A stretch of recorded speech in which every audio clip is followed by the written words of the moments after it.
Good morning. Happy Friday. Welcome back to the Pinstripe Chronicles. I'm Taz here with Donald and filling in for Rob for today. We have Luca with us. Luca, thank you for joining us.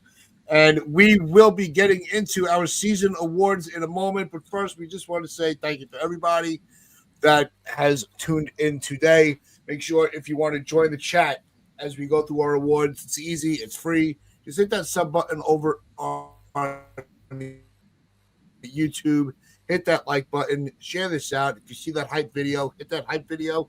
If you see the hearts, you hit the hearts. Let's get this thing going. Let's get this promoted, and let's get this family growing as we welcome everybody. It's been an interesting year as a Yankee fan. A lot of ebbs and flows, the ups and downs, insert however you want to cinemize it.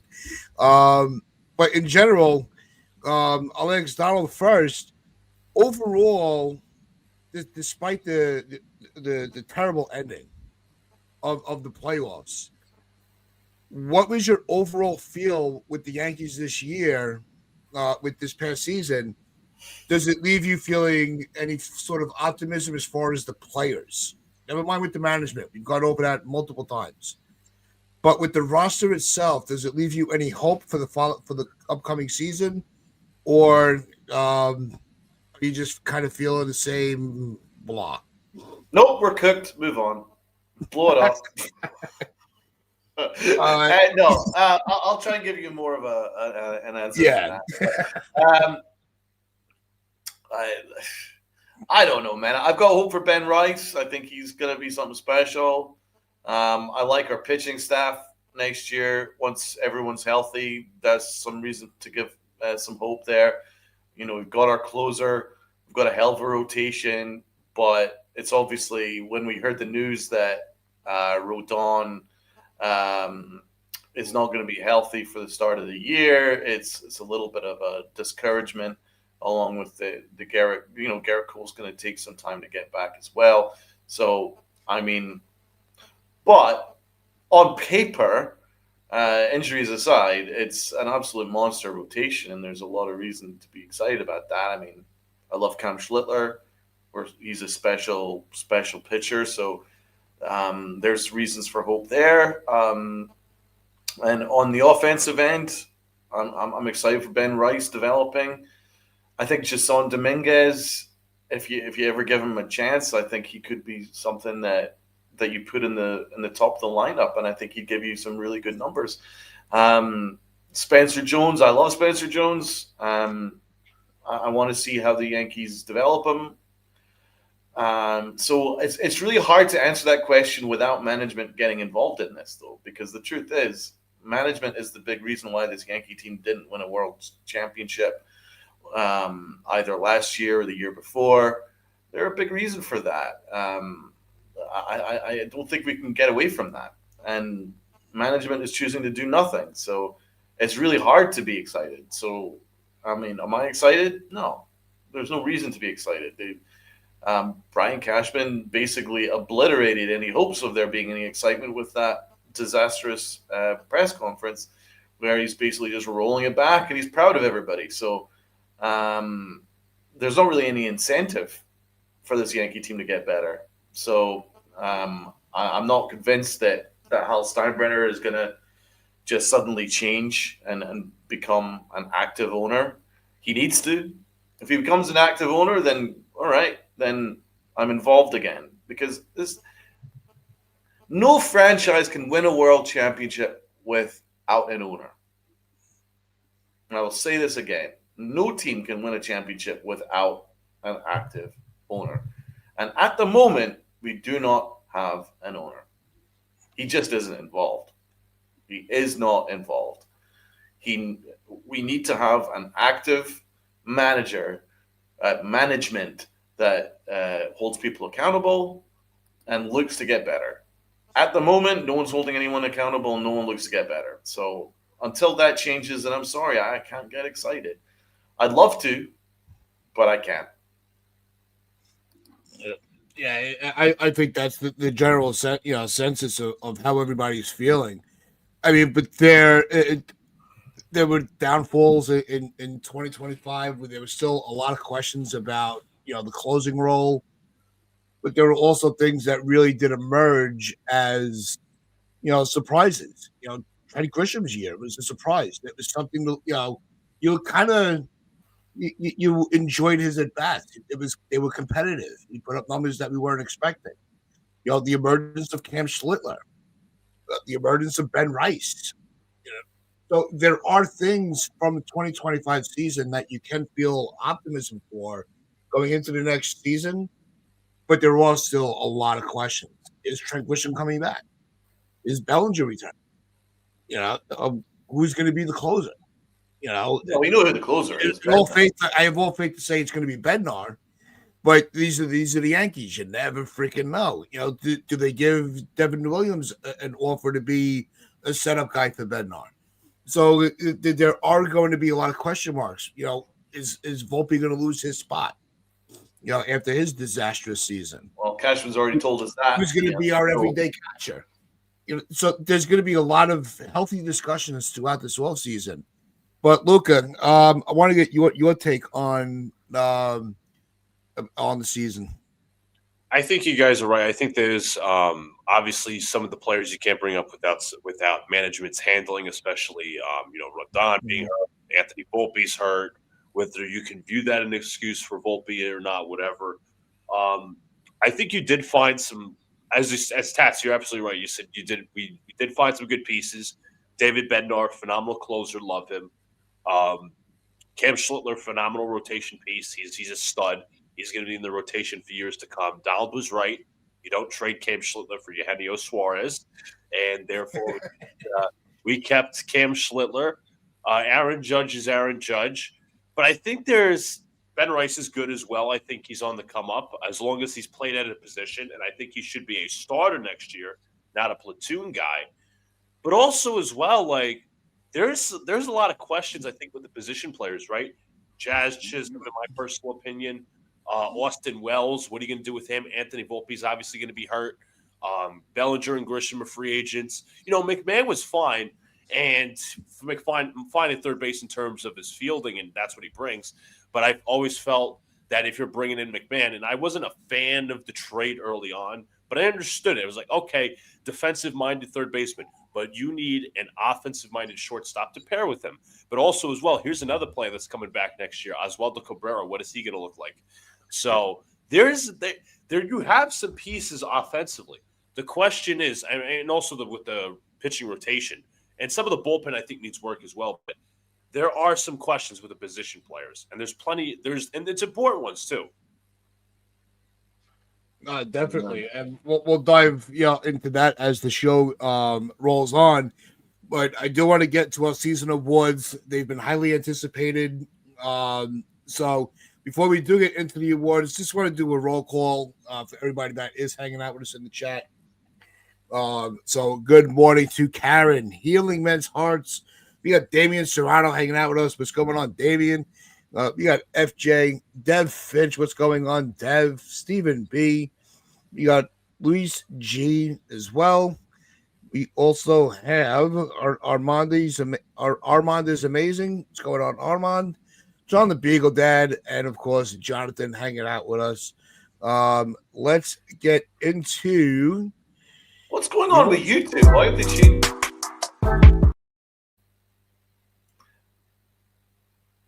What happened? I said, what's going on with YouTube? Why have they changed all the usernames? It's all weird. Yeah, it's weird. It's like Karen's name is now Greta. Yeah.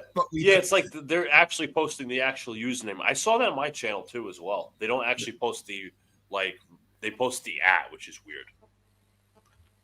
Not a fan. Yeah, but we know you all well enough. We know exactly who you are. So that's why I was like, Karen, I'm like, I knew who it was. So especially the wrench helped because we know she does the moderating over on Upper Deck. But it's a glitch in the matrix, Lou. You're right. So, but as we were getting into, Donald, let's kick off these awards. These have been your awards. This is kind of your baby, been the throughout this year. So you lead the charge. All righty. Well, let's give it a go here. How about the MVP? The MVP of the season. Let's start with Luca. Who's your MVP for the year? I think it's pretty unanimous. I would say number 99, Aaron Judge, is the MVP this year. I think he put up historic numbers. Obviously, we have yet to see if he's going to win the MVP award. Him and Cal Raleigh are in a tight battle for it. Historic numbers. There's nothing much else you could say, honestly. Amen to that. Uncle T. No, it better be a unanimous vote for Judge. At the end of the year, a lot of his numbers you were hearing throughout the season, a lot of comparable numbers to some of the Yankee legends, not even just and baseball legends at the same time. So Judge is definitely the MVP. It's especially I think. Although we don't use, in the season awards, we usually omit the postseason, just because the postseason, it's a different animal when you get in sports. But you saw he was the one player that carried his regular season dominance into the postseason with his at bats. He had a great postseason, but Aaron Judge is definitely the MVP. I agree with it. Yeah, I mean. Can't have anybody else other than Aaron Judge. Another historic year. He led the show, and he actually turned up for the playoffs as well. He can't argue. The entire year he was there. He was as close to a perfect season as you could ask, and you still couldn't win for him. So another L for the organization, but a W for Aaron Judge. He was great. MVP for Aaron Judge. Low-key MVP. This is where it gets more interesting, I'm sure. Let's start with Uncle Tats this time. Who is your low-key MVP? No, I'm going with Bellinger. I thought his versatility, his able to move around, put him anywhere in the outfield, he was going to make a phenomenal play. Filling in at first base, he was able to do that a handful of times. Defensively, he was just his defensive play this year reminded me of like a Kevin Kiermaier. If it was hit anywhere near him, he was going to make the play. So with that regard, I thought Bellinger definitely deserves the low-key MVP award. And Luca. Tats, I do agree with you about Bellinger, but I'm going to throw a curveball. Mm-hmm. For the most part, in the first half, the Yankee bullpen at the back end was very insecure, very questionable with Devin Williams. I'm actually going to go with David Bednar. He was the shutdown closer we were looking for, honestly. He just slammed the door shut, no excuses, no nothing. Obviously, we know he had that blow up in Miami, but Duvall and Williams also had that blow up. So, but he was the closer we were looking for, and I know Yankee fans have wanted him years past, but like. He was the guy we needed for the back end of that bullpen. He was phenomenal in the postseason. Once again, the shutdown type of closer, shut the door, ninth inning guy we needed. You see, that's why I got my man Luca on this show. That is a killer take. Love it, man. I am gonna go with. I want to go with Big G. But I'm going to have to go with Bellinger. I do agree with Tats on this one. I think that his versatility was unbelievable. He had the moment of the season against the Mets with that assist from the outfield. He was just there every and there was also a period when Aaron Judge kind of struggled in summer when and to be honest, Bellinger kind of carried the day for the most part. So, obviously, the bigger question is, do we want him back? And that's going to be for later in the show. But for the award segment, I'm giving him the low-key MVP. All right. That was cool. All right, let's go with the clutch award. Let's start with Luca this time. Who is your clutch guy of the year? Oof, this is a good one. We could say Aaron. It would be repetitive. We could say Aaron Judge for the sake of the playoffs. He made his I would say true marquee moment. Yes, he had last year against the Cleveland Guardians with the home run off Class A, but just for the sake to the Yankees, and I get it, the Yankees end up losing the next game, but this is a tough. I got to be honest with you, it's a tough one. You know, I mentioned Bednar as the guy who shut the door, and you got Judge as the MVP.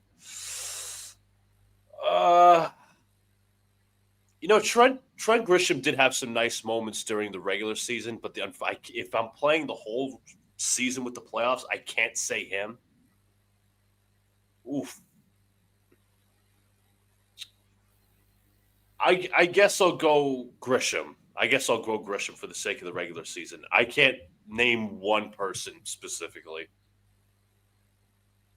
I think Grisham's going to get a lot of votes. Uncle Tats. Yeah, I was thinking Grisham. I think Tim Hill could be one because of his bases loaded antics, able always to get out of it. A guy you can lean on to get that out. Induce that ground ball double play. He had a great year for us.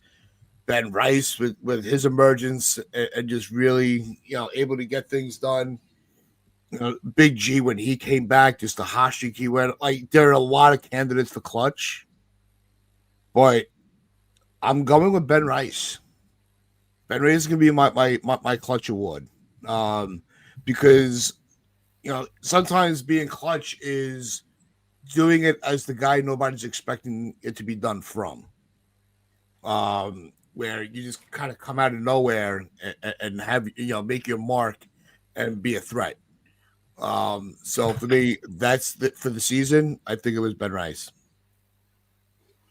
Healing Man's heart is going into the point here. The struggles to name a clutch player speaks volumes how much work this team needs. To be honest, I think on this occasion, it's actually because we've actually got quite a lot of candidates. I would say that Grisham was incredibly clutch all year long. Bellinger was very good runners in scoring position. I love that he changed his approach with runners in scoring position and with two strikes especially. Judge was clutch all year.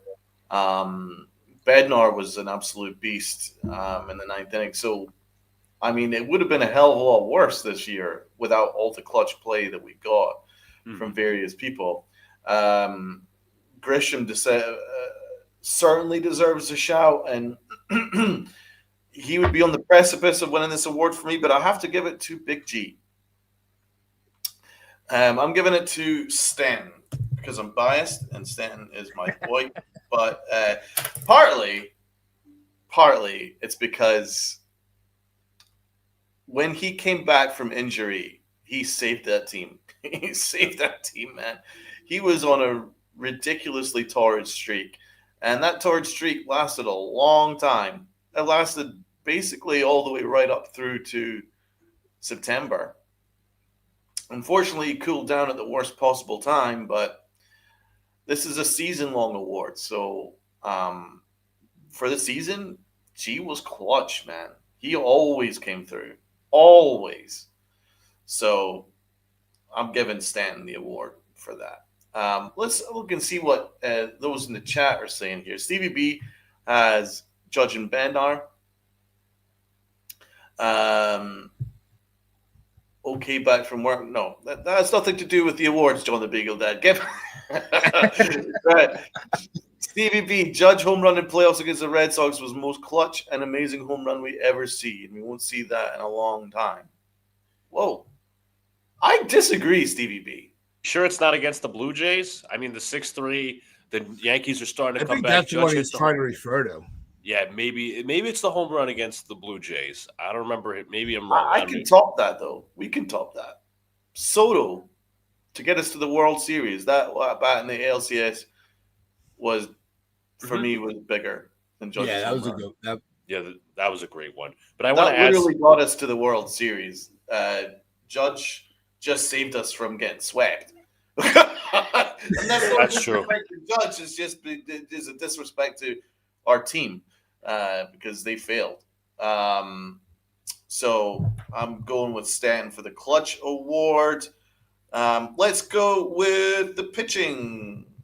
situation here. The pitching award. Let's start with Luca. Pitching award. I could easily say David Bednar. I want to remark on something real quick, going back to the clutch player award. One of the clutch if you guys have a clutch moment of the season, maybe you do, maybe you don't. I don't know how many more clutch moments he had, but Fernando Cruz in that wild card game against the Red Sox was something to remember. But going back to the pitcher award, I think you could easily say Max Fried because he became the ace this year, aside from his blow up in the playoffs. He became the ace because Garrett Cole obviously went out with injury, big shoes to fill, long-term contract. I think he put his money where his mouth is. I think the Yankees put their money where their mouth is with Fried. He was phenomenal. Again, except the one start in Toronto, but at the end of the day, I'll give it to Max Fried. He was phenomenal. Did absolutely great. Great shout. Tats. Yeah, it could be Fried for coming in and just being the ace of the staff, with Cole being absent. We wrote Don for his, he had a great season, healthy. Yeah. You could even add Warren in for his rookie numbers, were respectable. His strikeout, decay rate was really, to walk rate was really good. Schlittler for being able to be thrown into the Wolves' den and coming out on 2 feet, unscathed. Schmidt was having a really good season before he got hurt. Like that, the bullpen we can go to, Bednar really would be the only one that would be in that category. Because the bullpen was very up and down throughout the year. But I'm going to go with Rodon. I think that he was able to really rise to the occasion. Fried, we knew was an ace. We knew we didn't have to worry about him. So it to me, it just feels like Fried would be more of a layup response. I think that Rodon season, him staying healthy, did limit a lot of damage against him this year, as we saw the year prior. So we saw him elevate his game to be that number 2 guy in the rotation. So I thought Rodon was extremely impressive this season. So I'm giving a pitching award to Carlos Rodon. I love it, man. Rodon this year had an 18-9 record, a 3.09 ERA with 203 strikeouts, a 105 WHIP. Compared that with Max Fried, who was 19-5 with a 286 ERA, 189 strikeouts, a 110 WHIP. So Rodon has him in the strikeouts and the WHIP. Fried has him on record and ERA. It's a tough call because you could give both of them the award. Rodon, I would argue, would be the comeback player of the year. But I'm going to give Fried the award. But it was a really tough call. It was tough. Very tough call. But I'm going to edge it with Fried. What's going on, Duran? Poop Barlow goes, I vote Volpe's mom for my MVP. All right, let's go. I like that one. And also, we got to shout out TC Steels real quick. What's going on, TC? And yesterday was his birthday. So let's drop the happy birthdays into the chat for TC Steels. Hope you had a great rest of your day. I did text him a little bit yesterday. But happy birthday, bro. And it's interesting. Teron says Rodon has to get the comeback award. So we can't let our fans down. No, let's make a new category for this. Let's go make it the comeback award. Because I think it's only fair that we give that award to someone, and I have to give it to Rodon. And let's go with Tats. Who is your comeback player of the year? I'm going to stay with pitching for this one. May not be your traditional comeback, but I'm going with Warren. Because he was a guy going into the year, we were questioning if we even wanted on the team. And I think he actually had a really on the team. No, he wasn't the reason why we failed. No. I think he did. He did fix a lot of issues that he was having the year before. His ERA was okay, but he was getting a lot more swing and misses. So he did improve on that. Because really, where are you going to go on the offense? Because we didn't know. Dominguez never really got a shot. Grisham we knew was a solid defender, but his bat we never had any evidence for it. When we had Soto on the team, Yampy, it's not Wells. Rice, we didn't know who he was, and so and I already gave the pitching award to Rodon. So I'm going to stick with Warren. You could double up, and to be honest, I could have, but it's a long season. I try to give brilliant shot from TC. What about Grisham for comeback player of the year? I mean, if that's a much more obvious one than Warren. Grisham literally saved the Yankees. To be honest, we wouldn't have been anywhere near the team we would have been without Grisham. So that's a really good shout for TC. Does that change your vote, Tats? No, because while I was talking about that award, I kind of came up with another one that I'll throw in as we move forward, as we get to some of these season awards. I'm sorry, whose awards is this? Is this Donald's awards or Tats' awards? Well, this is the Chronicles awards now.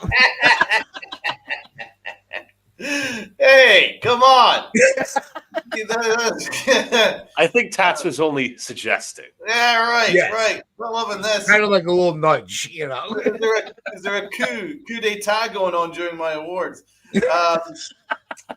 Luca, who's your comeback player of the year?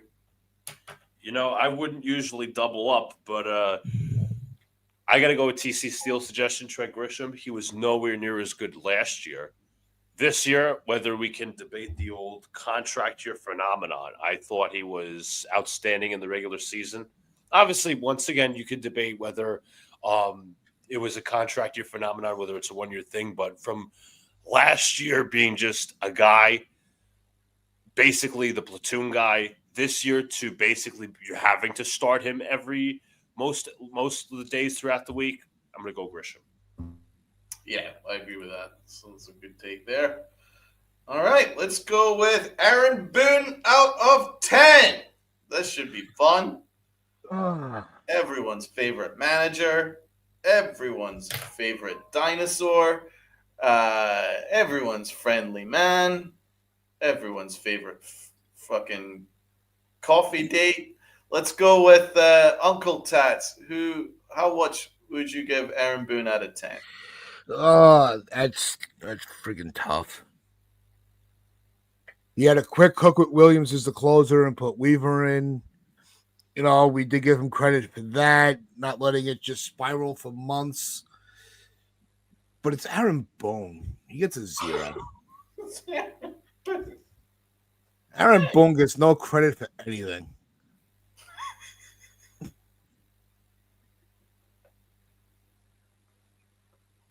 So what are you giving him out of 10? 0. 0. I give him no credit. No, he sucks. That's beautiful. That's a killer take there. If I'm going to go all the way back to him pulling Weaver as the closer, putting Weaver in as closer for Williams, that just shows how incredibly. It's bad when FJ, who's not a big Aaron Boone defender, goes, that's harsh. TC Boone doesn't manage anything. I love this. Healing Man's Heart School gives him 4 out of 10, which is generous. Okay. Right, 0 out of 10 is beautiful. Luca, what would you give him? Tass is right. If you really have to go back to the whole closer decision, you could argue even like a little too long Devin Williams had the closer position, but Boone couldn't even manage the 3-headed monster that he had between Duvall, Williams, and David Bednar. People gave him credit. Oh, he outmanaged Cora during the whole Red Sox series. Chris Kirshner was out here, basically giving credit to Boone. I'm like, not so fast. Let's see this Toronto series. And then it blew up in our face. I'm in the interest of objectivity. I'm not going to give a negative integer where I could do like -1 out of 10. Do like 1, just a 1. You're giving him a 1 out of 10. solitary 1 out of 10. Yeah. Right. Let's try and break this down. So it completely blew the season when Jazz Chisholm got injured for a couple of weeks and then decided, you know what, this is an ideal opportunity to give DJ LeMahieu the job at second base, and we're going to move Jazz over to third. Jazz then got injured doing that, and he made a million errors over there at third base, and Aaron Boone completely refused to take any responsibility for that. He also called Anthony Volpe fucking elite, which is an insult to elite people, to be honest. It's a complete insult to elite people, considering Anthony Volpe is elite at only one thing, being one of the worst players in the entire sport. Of all players, not just position players, all players. He is by far one of the worst players in the entire sport, and Aaron Boone called him elite. And then was willing to watch Anthony Volpe completely blow the season at shortstop and ensure that we don't win the division. So that was good management there. He completely screwed up with the Jazz Chisholm stuff. Fucked up that. He fucked up the bullpen, remarkably so. I don't even know how you managed to F up a bullpen that has Rodon, Devin Williams, and Duvall, and Cruz, but he found a way because he's Aaron Boone. So that was good. We lost the division. That was good. We got completely steamrolled by every team in the AL East. That was fun. So, yeah, Aaron Boone had a great year. Woo! I'll give him credit for one thing, though. We almost missed the playoffs entirely, but then we went on this torrid streak through August and September. So how do you want to grade that? Because he's very much responsible for the fact that this killer team almost missed the playoffs. But then we went on that torrid streak, which he does deserve credit for. I did not see it coming. And then we got so hot that you actually could have made a case that this team could have gone all the way to the CS. But we failed. Thus, 1 out of 10. 1 out of 10. And I think that's generous. It's a generous 1 out of 10. So overall, Aaron Boone is not a good manager, and I don't give a fuck what Brian Cashman says. Let's move on. Let's move on to the Gold Glove Award for the year. Who gets your Gold Glove for the year?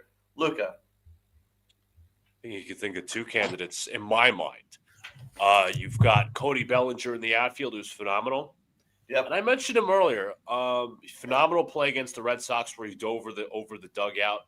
Much needed security in terms of defense at third base. And I said I wasn't a fan of his bat coming in from the Rockies. I'm actually going to go with Ryan McMahon. He was a stud at third base. Oh, wow, that's a great take. It's a great choice. Duran agrees with you. And to be honest, I agree with you too. I'm actually going to give it to him as well. Tats. Because, of course, like your automatic would be Bellinger because of his versatility. But, man, that McMahon play. Bring it, good call, Luca, bringing his name into this conversation because this is the first we're talking about him. And, yeah, to think what the numbers could have been as far as defensive runs saved, for the Yankees if he had been with us all year, if they actually started a year with a third baseman. I think he locked up the infield. Yeah, we're going to make this a unanimous. I'm going to give it to McMahon. Sweet for McMahon. There you go. No, I like it. I think it's a good take. Let's go with the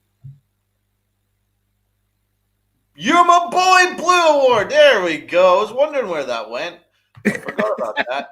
Let's go with there it is. You're my boy, Blue. You're my boy. You're my boy, Blue. Okay, Luca, who's your boy, Blue? Oof. And now let me just ask for reference. This is not like best player, but like I guess a favorite. I just want to make sure. Yeah, boy, Blue tends to be for like prospects. That's impressed you the most, like homegrown, but it could also just be your favorite player. It's kind of open ended. Cam Schlittler earned my respect with that performance against the Red Sox. I think I would definitely go him. Phenomenal. I don't think he even pitched in AAA. Came up from AA, middle of the season, performed well above expectations. I think there's only a bright future ahead of him as long as the Yankees handle him right. Was mentioned at the trade deadline as a potential player who could be traded for a guy like Suarez or whatever. Cam Schlittler, easily. He essentially proved why he's a force to be reckoned with in the starting rotation for years to come. Well, I agree with that. That's a great point. Tats. Kind of already, I feel like I'm just copy and pasting. But in the beginning of the season, I had Cam Schlittler as my prospect to watch. And Schlittler came up, and he even surpassed my expectations. So Cam Schlittler, you are my boy for 2025. All right, Cam Schlittler. Did you guys come across the video where he said "fuck Boston" to the yeah, wasn't he outside of Madison Square Garden? Yeah, he was at the Knicks game with Judge and Williams. Is he true New Yorker already? And wasn't that dude born in the New England area? Yeah. Dude hates Boston more than we do. And he's from there. It's amazing. I'm going to give the Boy Blue Award to Ben Rice. Haven't given Ben Rice an award yet. It's Ben Rice's show, bro. Ben Rice's show.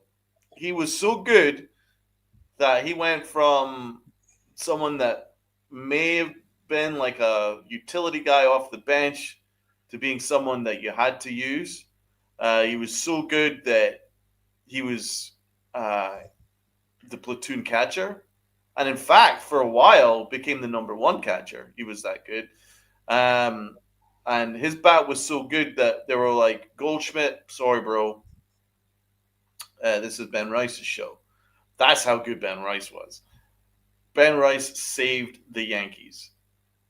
Ben Rice saved the Yankees. He absolutely did this. He was just amazing. If you look at his Baseball Savant page, it's just red. It's all reds. Yeah. Red, red, red. Big red machine. So it was Ben Rice's show. He's my boy Blue.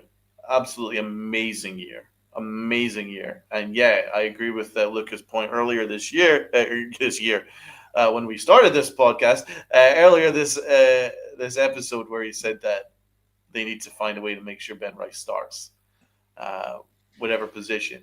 I'd go catcher. I think he's a better catcher than he is a first baseman. I don't think he's a very good at scooping, and scooping is very important for a first baseman. But maybe he learns that over the offseason.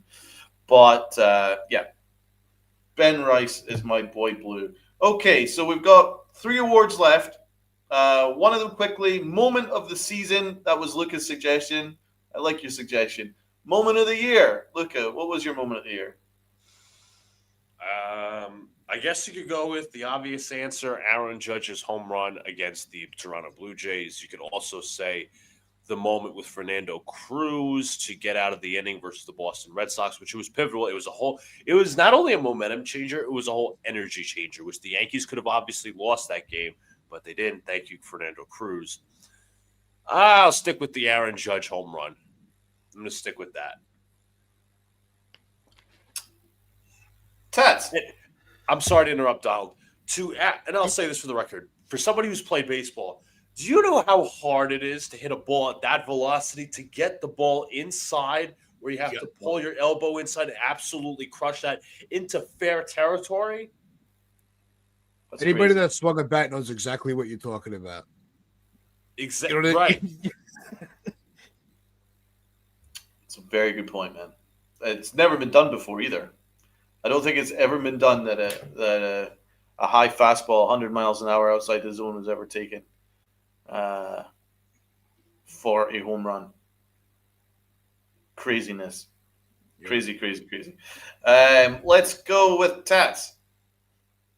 I mean, moment, you know, was it Wells hitting that home run on the third pitch in the first game, like I said he would. The Bellinger catch, like you said, I think Cruz does deserve to have his name mentioned a couple extra times. He had a great year for us. I'm going with Schlittler, in that Red Sox game. That's a tough situation to get into. And credit to was it smart for the Red Sox? They had probably one of the best games that they'll ever pitch in their life. But Schlittler, I mean, he was so locked in. I think that was that pitching line. And it could easily also, Judge's home run, phenomenal. It's not to discredit what he was able to do, but to come in as a rookie to have that pitching line like Cam did, nobody's ever going to forget that. So you're going with Schlittler? Schlittler. Yeah. Actually, I completely agree with you, Tats. I'm going to go with Cam Schlittler. It's one of the greatest playoff performances ever in the history of baseball. A crazy performance. It's one of the best playoff performances ever from the Yankees, and that's pretty impressive considering all the championships the Yankees have won. So I have to give it to Schlitt, baby. It was Schlittler all the way. So, yeah, he was my moment of the year for sure. He saved the Yankees. Because I think the Yankees would have lost that series. I'm going to ask you guys, when was the last time you guys remember, not from a pitcher as specific as Schlittler, obviously, when was the last time you remember a dominant pitching performance like that from the Yankees in the postseason? How far do you want to go back with that? From the Yankees? Yeah. I mean, Garrett Cole pitched well in Game 4 of the division series a few years ago, but I love Garrett Cole. He pitched well against the Dodgers both games, obviously before the blow-up, but I want to go past him a little bit. I'm curious to hear the thoughts. I mean, you could think of Roger Clemens, 15 strikeouts against the Seattle Mariners.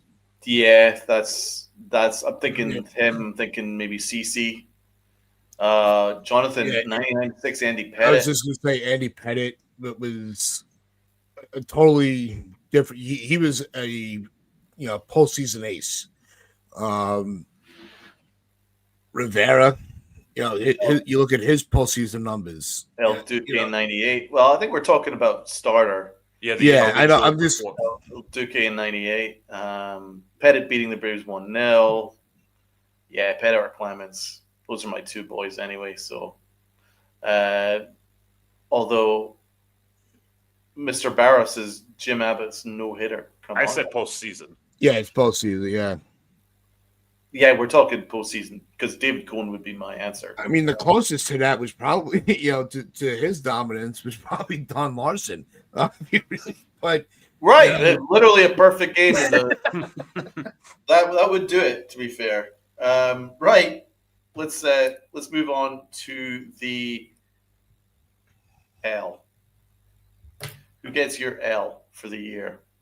Let's start with Tats. I'm going well. I expected so much more from him this year.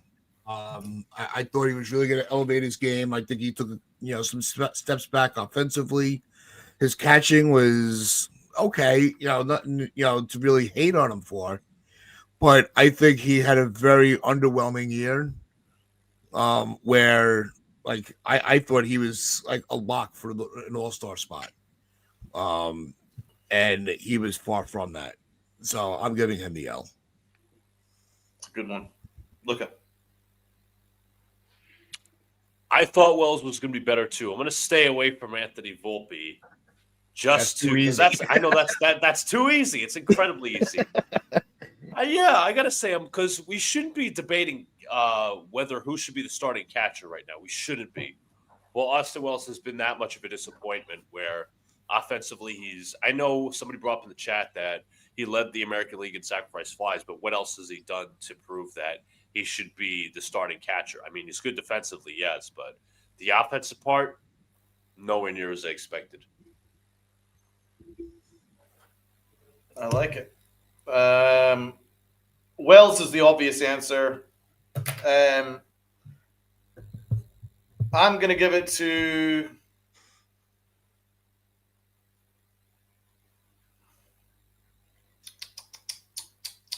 Yankee Stadium. Okay. That's interesting. I'm giving it to Yankee Stadium. I didn't think it was a fun experience this year. I didn't think Yankee Stadium.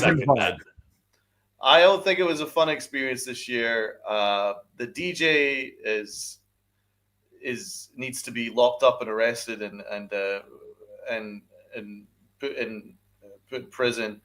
Just so annoying. It's not a baseball game anymore.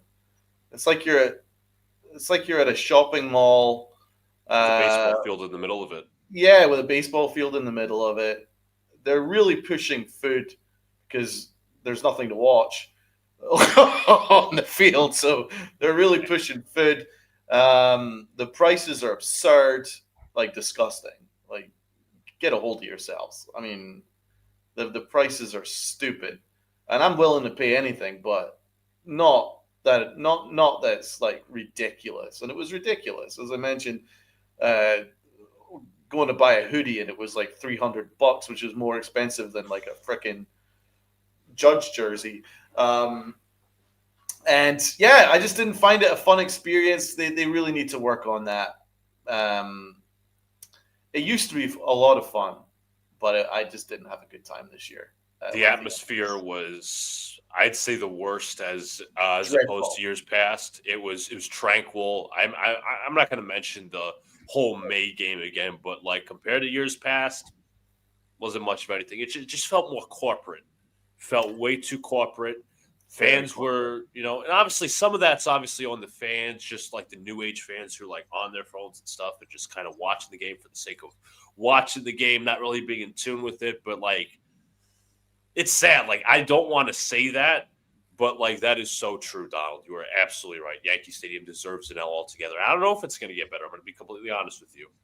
Well, yeah, that's the big problem is the atmosphere has been droned out. That's why I slightly blame the DJ because he drones out any natural atmosphere. The only atmosphere we ever got the entire year was in that Red Sox series. That was loud and it was good. But during the regular season, it was absurd. Yeah, I just think that they need to be better. Uncle Tats, what would you say?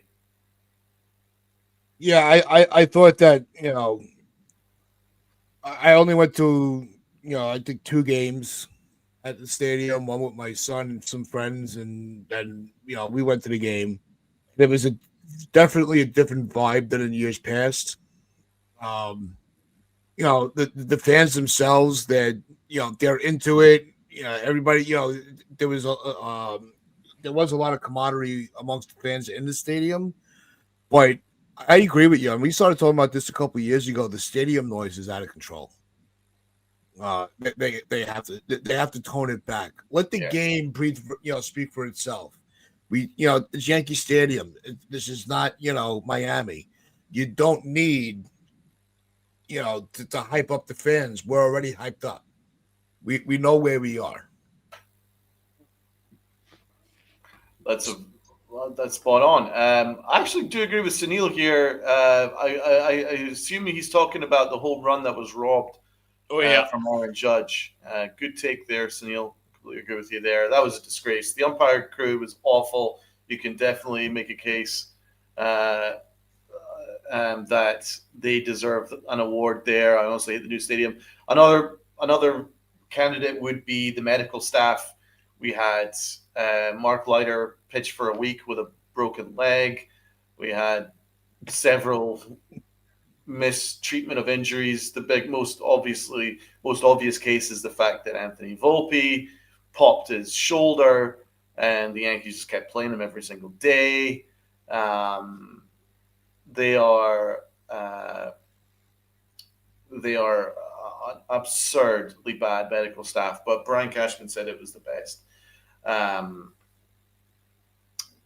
Look at my runner-up to Donald. Actually, you know what, man? I'm in control of this, so sorry, I won't. Right, let's go with the Aaron Hicks Award. There we go. Let's get this one. Aaron Hicks Award. To be honest, I'm going to have to rename the Aaron Hicks Award very, very soon because there might be a new name coming Aaron in. Hicks Award winner is Anthony Volpe. Anthony Volpe, and then maybe next year it's going to be the Anthony Volpe Award. But because he was honestly as bad as Aaron Hicks ever was. He was everything that is wrong with the modern player. Anthony Volpe is entitled, incredibly entitled. He was basically given the job without earning it, and he kept it without earning it. He was called elite when he was garbage. He threw God knows how many errors, 30 million errors. It was like 30 plus errors, and it was just horrible. He struck out 73% of his at-bats in the DS, and our manager has the balls to call him elite. Brian Cashman has the balls to say that he's his guy next year. No one has ever had a worse series than Anthony Volpe's 73% strikeout rate. It's never been done before, but of course he is our shortstop, which is a disgrace. He can't throw, he can't field, he can't move his feet. He doesn't attack the ball attacks him. There is nothing that he does well. He strikes out too much, he loses his swing too much, he's a pull hitter, over aggressive.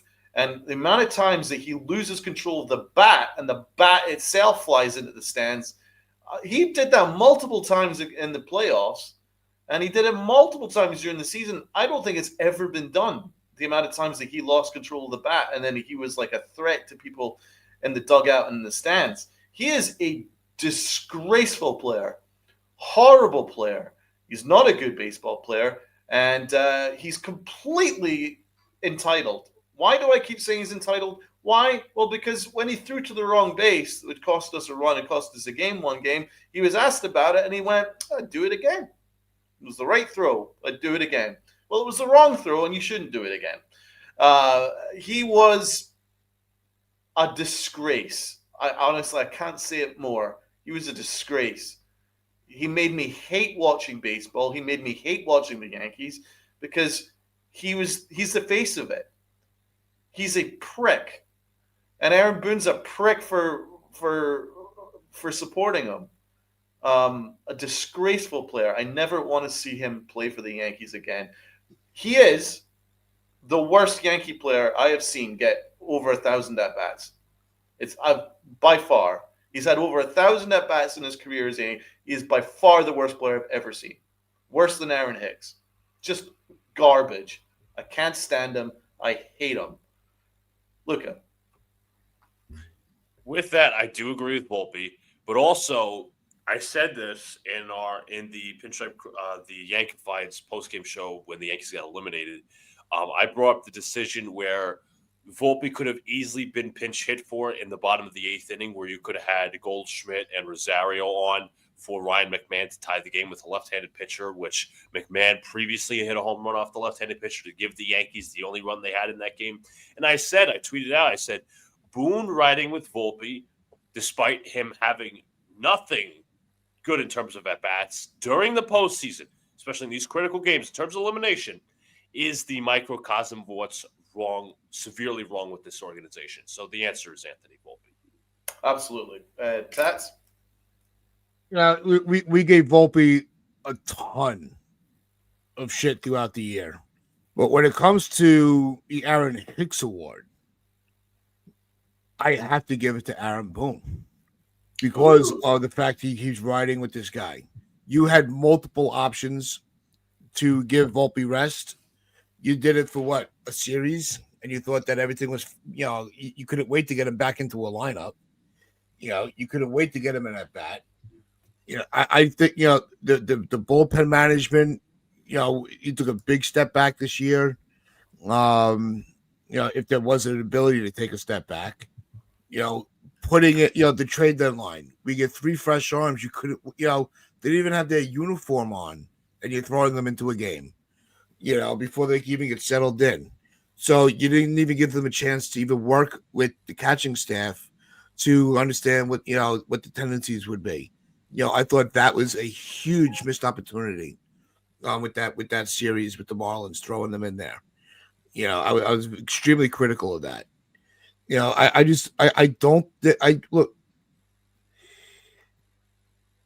It could be, you almost want to say Cashman with this also, but Cashman actually had a really good trade deadline. Yeah, he did. He did make the adjustments with the roster to give Boone a chance to save the season, and Boone just was not able to grasp the opportunity. The lack of use for Rosario, Caballero, what an addition from him. And also Boone couldn't wait to get LeMahieu back into the game. As soon as he was activated, he was right back in the lineup. That was a huge mistake. Not utilizing him. Like I said, if you want to save LeMahieu, keep him as a bench player. And they couldn't do that because Boone just made so many mistakes. He says the only thing I give credit for was having a shorter hook with Williams as he did. But he also overused a lot of his guys. I think that's why Weaver got hurt. And I think Weaver was still hurt throughout most of the year, which is why his numbers dropped. Boone is just a mouthpiece. We know that. Yep. Right. He's an analytical guy. He trusts the books, and he doesn't deviate from it, if he doesn't have to. His in-game instinct is probably one of the worst I've ever seen as a manager. Amen. He had an awful year. I agree with that. He had a terrible, terrible year. And that's the awards. I have one more award, Donald. I'm adding an award special for today. We've had a lot of great comments in the chat. Appreciate every single one of them. But this is a two choice question. You get one or the other. Who had the more surprising year, Grisham or Rice? Oh, Grisham for sure. Grisham. Yeah, Rice really did come out of nowhere, though.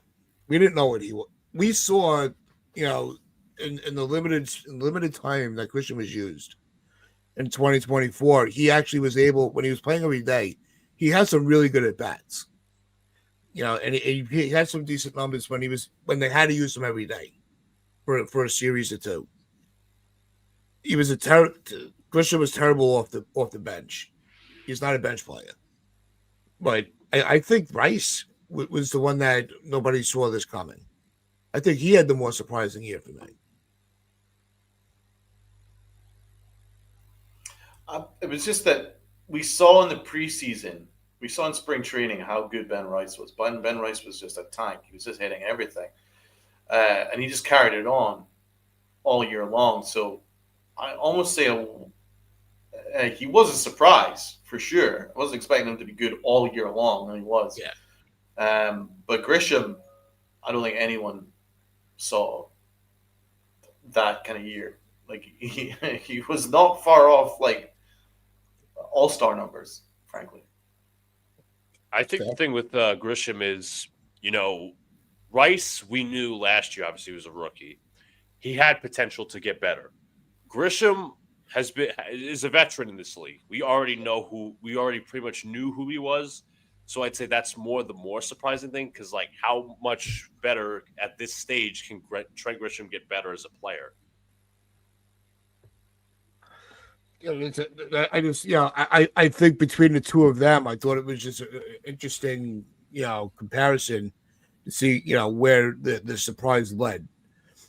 You know, for me, it just had, I thought Rice was because Grisham already had a resume. He already has the accolades. We knew he had a bat. We We saw Ben know he Rice had a hit three glove. home runs last, but you remember we saw Ben Rice hit 3 home runs in one game last year, Tad. So we kind of knew he was going to be a good hitter. It was just a matter of how much playing time he got, and I'll give Aaron Boone credit for the fact he rode the hot hand. That's one of the only good things he did all year. Was he rode the hot hand all year long, and Ben Rice repaid him big time. So, but I just remember Grisham was the add-on in the Soto deal. I don't think anyone would have expected him to have a year where he wasn't all that far That's off also from a good, Soto. good So that's the surprise. Oh, that's a great, exclamation point on your point with the Soto trade. So all right, let's get to a quick keep them, dump them as we into the hour mark. We appreciate everybody that has been hanging out, and hope you guys all enjoyed our take on the awards. If you have, just hit that like button, and show some support there. Help us kind of crack this algorithm that YouTube keeps messing with. So yeah, they're really screwing us here. Yeah. Yeah, the sports algorithm is all out of whack now. We'll keep it really short. We'll keep it to the players that are going into free agency. And we'll lead off, of course, with our favorite pending free agent, and that's Cody Bellinger. Is this a keep him, dump him? What do you think the Yankees should do as far as Bellinger coming back or not? All right, I'll start. I'm dumping him. You're dumping. I'm dumping. I'm Okay. not bringing him back because he's going to want like 5 years, 6 years, and that contract's going to age terribly. Trust me. 99% certain that if he signs a 5-6 year deal, by year 3 we're going to want to be gone with Bellinger. I don't trust him. His career's too up and down. His power is declining. I don't feel good about it. I just don't feel good about it. Now, if we sign him to a 3-year deal, then I'm all in. Yes, but that's never going to happen. That's the whole reason why he opted out, to get himself a big-time contract. I don't think he's worth a big-time contract. I'm afraid of that contract. Yeah. 5-6 years, if we sign him to that, we're gonna be in trouble. So I don't want it. And if the Yankees sign him to a 5-6 years deal, I will stick by it. I don't like it. Now, he might be good next year and the year after, but by year 3-4, I just don't see it. I don't think it's a good contract to go into those waters. I'm all in on Tucker. Luca. I'm dumping Cody Bellinger. You know what's funny? If you guys obviously haven't brought it up, but Andy, it's funny because we know who the Muppets are in the Yankee media room. Yep. Just happens to be Andy Martino writing articles. The Yankees should go after Bellinger over Kyle Tucker. Meanwhile, even the most homeristic of Yankee fans are like, bro, what are you talking about? Kyle Tucker's obviously the better player. So clearly, let me just say yes, younger too. Let me just say for the record that Martino is trying to pull or create some sort of narrative that would allow the Yankees to spend less money this offseason. But regardless, the answer to the question is I would dump Cody Bellinger. I agree with Donald. He is very topsy-turvy. He can have a good year and a bad year the next. And I also see that contract, as many Yankee fans, aging horribly. And as Donald mentioned, he opted out. Let him opt out. Let's not bid against ourselves here. Yep. Amen. He should have opted out. If he opted in, then he's your first baseman or your center fielder. No problem. But he didn't. That's his problem. I don't want to go back in and enter those waters. I'm not saying he's a bad player. I gave him the low-key MVP. Very good player. I'd say 2 years, 3 years, great. But 5, 6, no. Uncle Tats. Yeah, it's I was all for keeping him. I wanted him to take his player option. If you really, if this was your dream to play for the Yankees, you would have taken your option. It's yes, your value is up.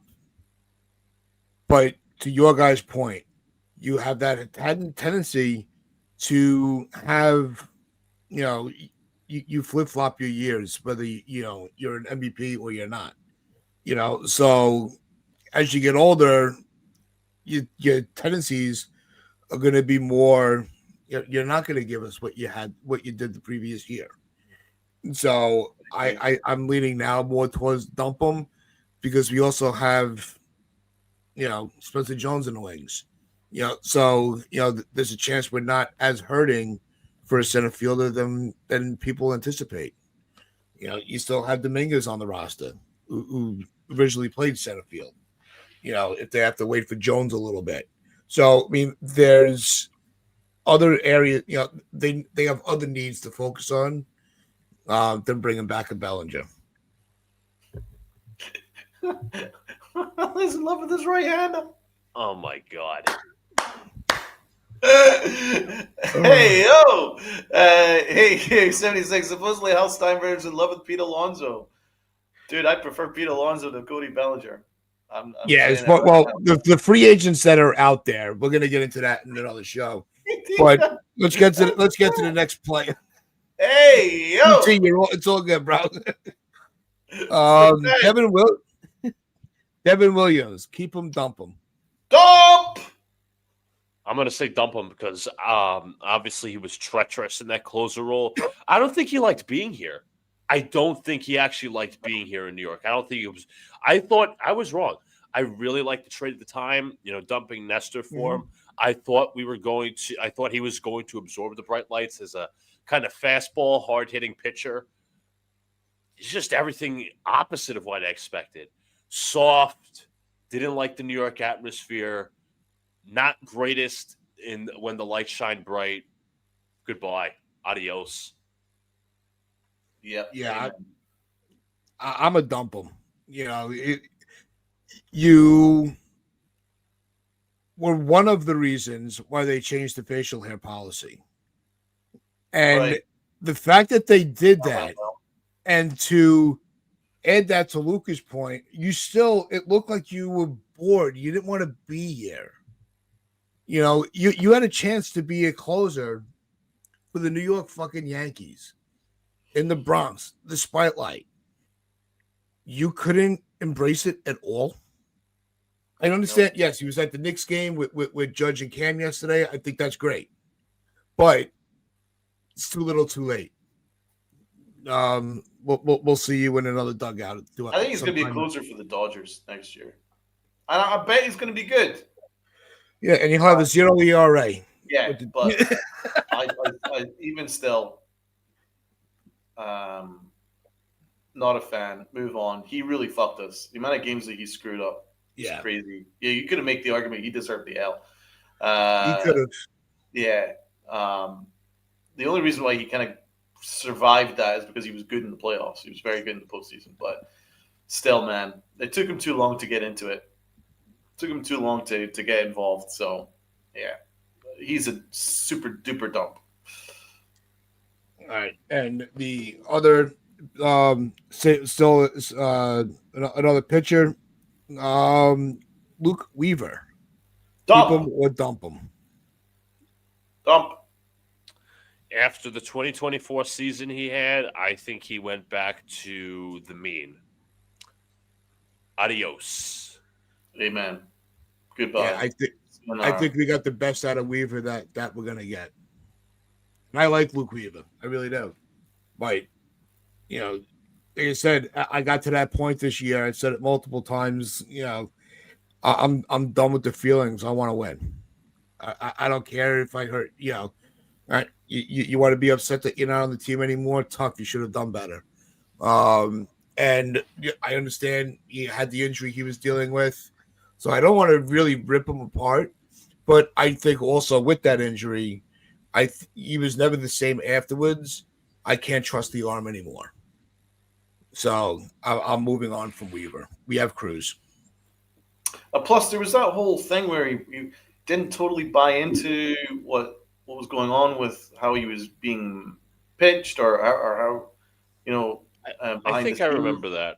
Yeah, it was kind of like a weird disconnect there behind the scenes. I don't know what that's about. Not a great look. He said kind of some weird stuff like, "Oh, some." Anyway, fuck it. No, move on. Yep.